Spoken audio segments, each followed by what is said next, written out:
बोलिए भक्त वत्सल विष्णु भगवान की जय। भक्तों, पुरुषोत्तम मास चल रहा है, सुन लीजिए कथाएं, कर लीजिए दान। बहुत ही पुण्य का महिमा है। जैसे आपने पिछले अध्यायों में सुना कि हर भक्ति का, हर विश्वास का फल कई गुना होकर आएगा। कल हमने 8वें अध्याय का श्रवण किया था, जिसमें द्रौपदी के पुनर्जन्म के बारे में हमने पढ़ा था। द्रौपदी पिछले जन्म में क्या थी, कैसे उसने अपने पिता को खोया, और आज हम करेंगे 9वें अध्याय का श्रवण। अगर आप यहाँ तक आए हैं तो पूरी कथा अवश्य सुने, क्योंकि पूरी कथा पूरा पुण्य और आधी कथा अधूरा पुण्य। आइए शुरू करते हैं 9वां अध्याय। सुत जी कहने लगे कि इसके बाद नारद जी विस्मय युक्त हो मेघावी ऋषि की कन्या का वृतांत पूछने लगे। यह कन्या द्रौपदी ही है जो पिछले अध्याय में हमने सुना था। नारद जी ने पूछा, हे प्रभु, फिर उस ऋषि कन्या ने वन में क्या किया? जब उसने अपने पिता को खो दिया, उसके बाद उसने वन में क्या किया? क्या किसी ऋषि ने उसके साथ विवाह कर लिया? नारायण कहने लगे, इस कन्या ने दुख के साथ अपने पिता का स्मरण करते हुए वहां आश्रम में रहकर कुछ काल व्यतीत किया। भाग्यवश एक दिन उस वन में अपनी इच्छा से विचरण करते हुए महाकोप वाले दुर्वासा मुनि आ गए।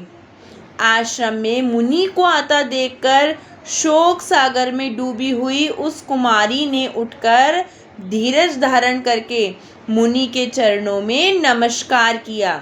नमस्कार करके मुनि को अपने आश्रम में लाई। अर्घ्य, पाद्य और वन के नाना प्रकार के फलों से आदर करके मुनि का पूजन किया। फिर मुनि कन्या आदर से कहने लगी कि हे मुने, आपको नमस्कार है। मुझ दुर्भागिनी के आश्रम में आपका कैसे आना हुआ? आपके आने से मेरे भाग्य का उदय हो गया, अथवा मेरे पिता के पुण्य प्रताप से मुझको समझाने के लिए आप आए हैं?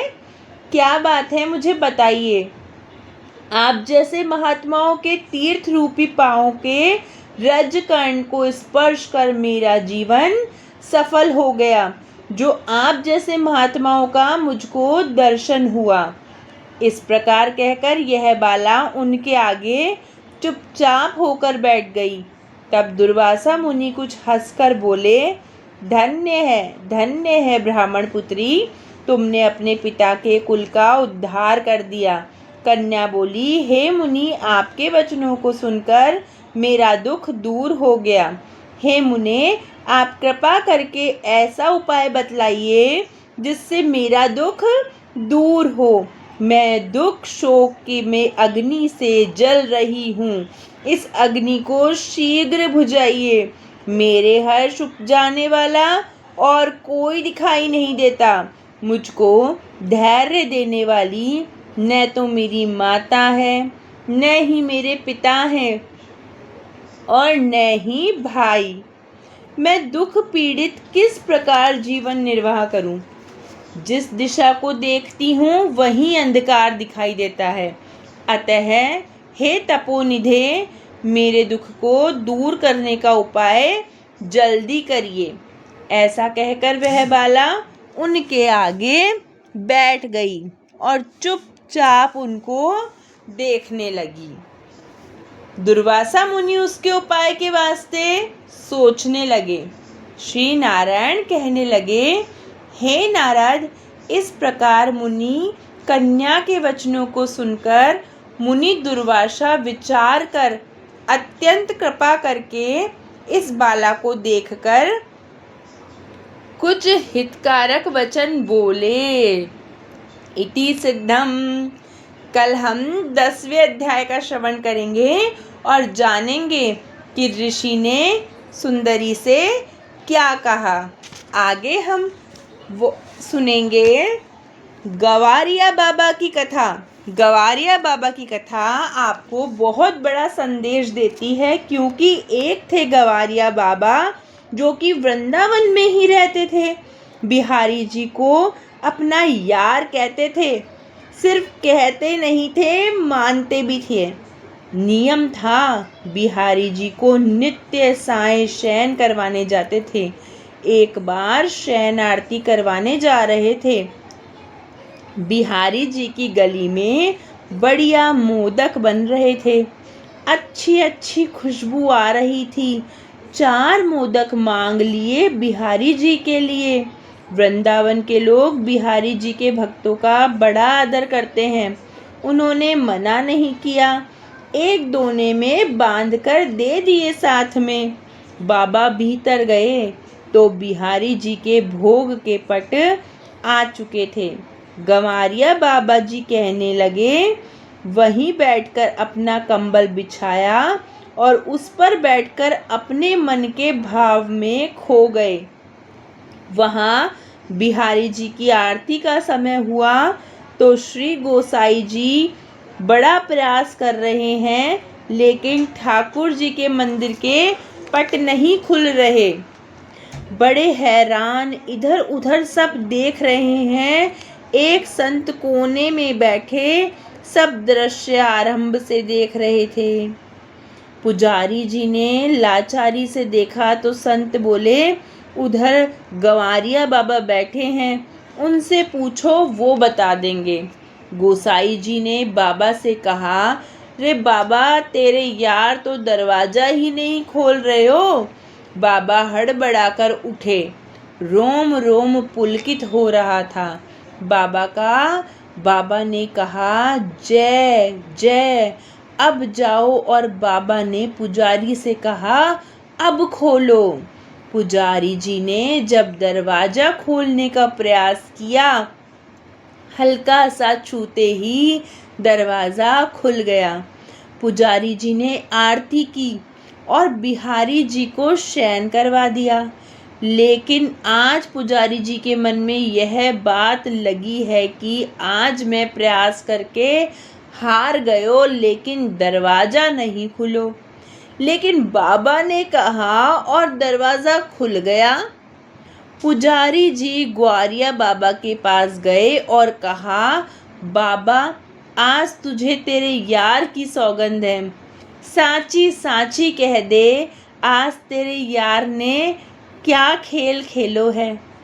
गंवारिया बाबा हंस दिए, कहते, जय जय। जब आप भोग के लिए दरवाज़ा खोल रहे थे, तब बिहारी जी मेरे पास मोदक खा रहे थे। अभी मैंने उनका मुंह भी नहीं धुलाया था कि आपने आवाज़ दे दी, उनका मुंह साफ कर देना। जाइए, उनका मुंह तो धुला दीजिए, उनके मुख पर झूठन लगी है। गोसाई जी ने स्नान किया, मंदिर में गए तो देखा ठाकुर जी के मुख पर तो मोदक की झूठन लगी थी। सच में रहस्य रस है ठाकुर जी की सेवा में। अधिकार रखिए श्री ठाकुर जी पर। सर्वस्व निछावर करके आपकी सेवा में सुख मिलता है। अनहोनी होती है फिर सेवा की कृपा से। इसे सिर्फ श्री कृष्ण भक्त ही समझ सकते हैं और कोई नहीं समझ सकता। दूसरों को ऐसी बातें समझ में नहीं आ सकती। कृष्ण भक्त तो ठाकुर जी की हर एक कथा को अपने मन में आँखों से साक्षात देख लेते हैं, उसी में आनंद लेते हैं। फिर दुनिया की भी परवाह नहीं करते ठाकुर जी। ठाकुर जी की तरफ जो सच्चे मन से बढ़ता है, फिर ठाकुर जी भी उसके जीवन में ऐसा खेल खेलते हैं जिसे वो अपना समझता है और जिंदगी भर अपना समझना चाहता है। जल्द ही सारी पोल खोल देते हैं और सच में जो सच्चे मन से ठाकुर जी की शरण में आ गयो, फिर उसे संसार की भी चिंता नहीं रहती। उसकी चिंता फिर ठाकुर जी स्वयं करते हैं। तो कमेंट बॉक्स में लिख दीजिए, जय श्री कृष्ण। और आपके जीवन में भी कृष्ण भगवान ज़रूर खेल खेलेंगे। कमेंट बॉक्स में सच्चे दिल से प्रभु का नाम लिख दीजिए। समर्थन और विरोध केवल विचारों का होना चाहिए, किसी व्यक्ति का नहीं, क्योंकि अच्छा व्यक्ति भी गलत विचार रख सकता है और किसी बुरे व्यक्ति का भी कोई विचार सही हो सकता है। आज मैं आपको सुनाऊंगी एक ऐसा मंत्र जिसको सुनने मात्र से शंकर भगवान तो प्रसन्न होते ही हैं, एक मरा हुआ मुर्दा भी जीवित हो सकता है। ऐसा चमत्कारी मंत्र है महामृत्युंजय का मंत्र। इसका उच्चारण बहुत लोग गलत तरीके से करते हैं या फिर अधूरा करते हैं। आज मैं आपको पूरा मंत्र सुनाऊंगी सही उच्चारण के साथ, पर उससे पहले चैनल को सब्सक्राइब करें, चैनल को लाइक करें। अगर मैं किसी भी तरह आपके मन में प्रभु के लिए विश्वास और भक्ति जगा पाई हूँ तो अपनी सखी सहेलियों को ये वीडियो ज़रूर शेयर करें। अपने पति पत्नी माता पिता से यह वीडियो ज़रूर शेयर करें और उनके मन में भी जगा दीजिए प्रभु के लिए विश्वास। आइए शुरू करते हैं मंत्र। आंखें बंद करके सच्चे दिल से आप सभी सुनिए, आप सभी का कल्याण होगा।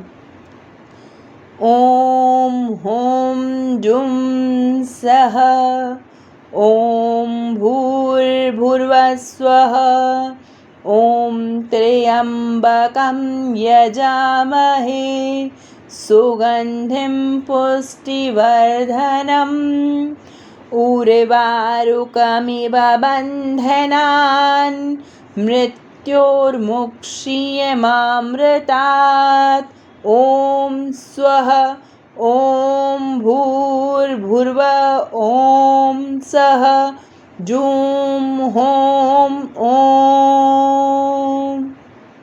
भक्तों, यह मंत्र रोज़ाना अपने घर में चला के रखें या इसका श्रवण करें। अगर आपको याद है तो खुद जाप करें। यह स्वास्थ्यवर्धक है, जीवन के सभी दुखों को दूर करने वाला है। जय श्री राम।